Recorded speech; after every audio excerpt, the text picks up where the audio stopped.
ओ मैया हम सब उतारे तेरी आरती। हेलो एवरीवन, जय माता दी। आज की इस वीडियो में हम लोग नवरात्रे की सरल व संपूर्ण पूजा विधि देखने वाले हैं, तो वीडियो को बिना स्किप करे एंड तक जरूर देखिएगा। मैंने यहाँ पे चौकी लगा ली है और लाल रंग का आसन लगा लिया है माता रानी के लिए। अगर आपका मंदिर बड़ा है तो आप अपने घर के मंदिर में भी पूजन कर सकते हैं। अब हम थोड़े से चावल का फूलों का आसन देते हुए माता रानी को विराजमान करेंगे। साथ ही में भगवान गणपति को भी आसन दे के विराजमान करेंगे। कलश स्थापना के लिए आप मिट्टी का या फिर किसी धातु का कलश ले सकते हैं। उसके कंठ पे मोली बांधेंगे, इस तरह से स्वास्तिक बनाएंगे। उसके बाद इसमें शुद्ध साफ जल डालेंगे, थोड़ा सा गंगा जल डालेंगे और कलश में डालने के लिए हमें चाहिएगी हल्दी की गांठ, सिक्का, सुपारी, इलायची और लौंग। साथ ही में दूर्वा, फूल और थोड़े से चावल डालेंगे। कलश में लगाने के लिए आप आम के या फिर अशोक के पत्ते ले लें, उन पे तिलक कर लें। पानी वाला नारियल लेंगे, उस पे पान का पत्ता रखेंगे, चुन्नी और कलावे से इस तरह से लपेट देंगे। उसके बाद ये हमारा नारियल हम कलश पे रख देंगे। कलश को रखने के लिए आप नीचे थोड़ी सी चावल की ढेरी रख लें या फिर इस तरह अष्टदल कमल बना सकते हैं और माता रानी के सीधे हाथ की तरफ आपको ये कलश रखना होता है। और अगर आप कलश के लिए डिटेल में वीडियो देखना चाहते हैं तो चैनल पे आ चुकी है, आप उसे चेक कर सकते हो। उसमें मैंने डिटेल से बताया है कि आपको क्या करना है क्या नहीं करना है। यहाँ पे हमने ज्वारे बो लिए हैं और अगर आप ज्वारों के ऊपर ही कलश रखते हैं तो फिर माता रानी के सीधे तरफ ही आप ज्वारे भी रखिएगा, और अगर आप अलग अलग करते हैं तो फिर आप ज्वारे किधर भी रख सकते हैं, लेकिन कलश सीधी तरफ ही रखना है। यहीं पर हम नवग्रह को भी बिठाएंगे। तो यहाँ मैंने चौकी पर ही 9 छोटी छोटी चावल की ढेरी बना ली हैं और इस पर हम इस तरह से सुपारी रखेंगे, तो ये हमारे नवग्रह हो जाते हैं। इसी तरह से आप षोडश मातृका भी बना सकते हैं। यहाँ मैं अखंड जोत जोड़ रही हूँ। अगर आप अखंड जोत जोड़ते हैं तो जोड़ सकते हैं, नहीं तो आप अपनी नॉर्मल सुबह शाम की जोत जोड़ के भी पूजा कर सकते हैं। अगर आप अखंड जोत तेल से लगाते हैं, सरसों के तेल से, तिल के तेल से, तो वो माता रानी के उल्टे हाथ की तरफ आप रखेंगे, और अगर आप देसी घी की लगाते हैं तो वो माता रानी के आप सीधे हाथ की तरफ रखेंगे।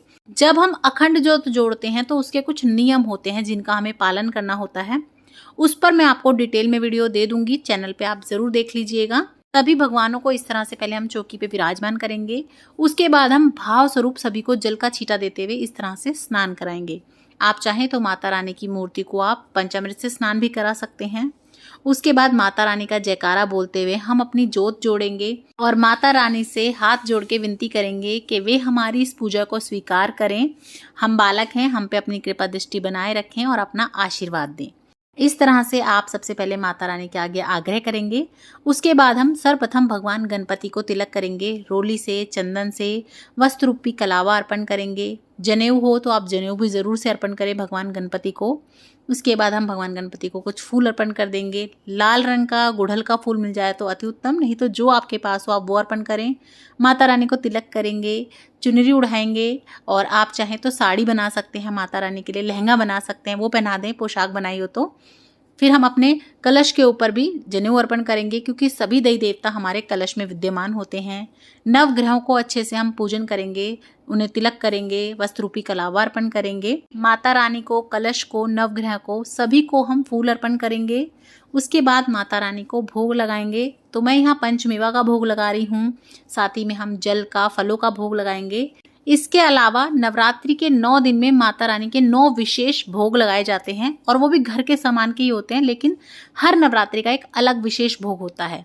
तो आप चाहें तो वो भोग भी लगा सकते हैं, उसकी वीडियो भी चैनल पे है। सभी का लिंक मैं डिस्क्रिप्शन बॉक्स में डाल दूंगी, आप देख लीजिएगा। भोग लगाने के बाद यहाँ पे मैं माता रानी को इत्र थोड़ा सा अर्पण करूंगी। उसके बाद माता रानी के लिए चुन्नी या साड़ी लेंगे हम, और उस पर कुछ सुहाग का सामान आप रख लें। इस तरह से माता रानी को छुआ के आप अपनी चौकी पे ही रख दें। और ये जो है आप अपनी कुल देवी को या किसी कन्या को या किसी सुहागन स्त्री को मंदिर में कहीं भी दान कर सकते हैं। सुहाग का सामान आप ज़रूर से निकालें, इससे आपके ग्रह नक्षत्र भी बहुत अच्छे होते हैं। धूप दीप दिखा देंगे इस तरह से हम। और पान का भोग माता रानी को बहुत प्रिय होता है, तो आप चाहें तो रोज भी लगा सकते हैं पान का भोग माता रानी को, मीठे पान का। नहीं तो आप शुरू के दिन और आखिरी के दिन लगा दें, या बीच में किसी दिन भी लगा सकते हैं। तो मीठा पान मिल जाए तो वो, नहीं तो आप इस तरह से पान का पत्ता लेके उस पे लौंग, इलायची, सुपारी और एक पताशा रख के माता रानी को ये बीड़ा ज़रूर से अर्पण करें। इससे माता रानी अति प्रसन्न होती हैं। उसके बाद यहीं पर बैठकर हम माता रानी का पाठ करेंगे। नवरात्रों में दुर्गा सप्तशती पढ़ने का विशेष महत्व होता है, तो आप यहाँ पे दुर्गा सप्तशती के पाठ कर सकते हैं। माता रानी के 108 नाम का उच्चारण कर सकते हैं। 13 अध्याय होते हैं, आप चाहें तो रोज 13 अध्याय पढ़ लें, या आप 3-4 दिन में 13 अध्याय कंप्लीट कर सकते हैं। या फिर आप ऐसा कर सकते हैं कि आप पहले नवरात्रे से लेके और अष्टमी नवमी जब भी आप पूजन करते हैं तब तक 13 अध्याय संपूर्ण कर लें। और अगर आप जानना चाहते हैं कि पाठ करने का सही तरीका क्या होता है और हमें सप्तशती के साथ साथ और कौन कौन से स्तोत्र पढ़ने चाहिए, तो मैं उसके लिए भी आपको वीडियो बना के दे दूंगी।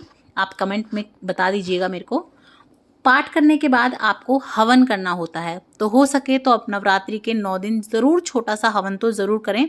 बड़े स्केल पे कर सकते हैं तो बहुत अच्छी बात है, नहीं तो इस तरह से आप उपला ले लें, कंडा उपला जो बोलते हैं, करसी बोलते हैं, वो ले लें और उसके ऊपर आपको हवन करना है। अगर आप माता रानी के कोई मंत्र जानते हैं तो आप उनसे अच्छे भले प्रकार से हवन कर लें, नहीं तो आप ओम भूर्भुवः स्वः मंत्र की 21 बार, 11 बार, नहीं तो केवल 5 बार आप इस तरह से आहुति दे सकते हैं।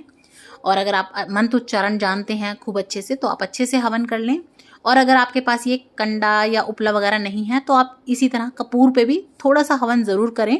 तो इस तरह से हम हवन कर लेंगे। और लौंग का जोड़ा आप ज़रूर से चढ़ाएं। जो भी घर में सदस्य हैं, अगर वो पूरी पूजा भी नहीं कर पाते हैं तो इस तरह से लौंग ले लें, 2 जोड़ा ही लिया जाता है। और लौंग का जो ऊपर का फूल है ना, वो टूटा हुआ नहीं होना चाहिए, और उसे आप इस हवन में, इस जो अग्नि है उसमें डालें, तो ये भी हवन ही माना जाता है। घर के सभी सदस्यों के नाम का भी डाल सकते हैं आप। उसके बाद आपने जो भी भोग प्रसाद में लगाया हो माता रानी को, इस तरह से झूठा करवा के आप इस अग्नि में भोग लगाएं। यही सबसे सही तरीका होता है भोग लगाने का। भोग लगाने के बाद इस तरह से जल के छींटे ज़रूर से दें आप। इसी से आपका भोग संपूर्ण माना जाता है। माता रानी से इस तरह से हाथ जोड़ के आप निवेदन करें कि वे आएं और अपना भोग स्वीकार करें। जैसा माता रानी ने अपने बच्चों को दिया है, सामर्थ्य दिया है, उसी हिसाब से भोग लगाया है। तो इस तरह से आप भोग लगाने के लिए माता रानी से आग्रह करें। और कुछ दक्षिणा आप ज़रूर से निकालें, चाहे तो आप रोज़ थोड़ी थोड़ी भी निकाल सकते हैं, या इकट्ठी एक बार शुरू के दिन पे या आखिरी के दिन पे आप निकाल सकते हैं। उसके बाद हम प्रेम पूर्वक आरती कर लेंगे, तो आप कपूर आरती कर सकते हैं या दिया लगा सकते हैं। सर्वप्रथम भगवान गणपति की आरती करेंगे हम, उसके बाद माता रानी की आरती कर देंगे। अम्बे तू है जगदम्बे काली वाली कर लें, या और कोई दुर्गा जी की आरती कर लें, बहुत सारी होती हैं। और अपने कलश को, नवग्रह को और अपने ज्वारों को, सभी को आप धूप दीप ज़रूर से दिखाएं। और ज्वारों में थोड़ा थोड़ा सा छींटा आप ज़रूर से दें पानी का।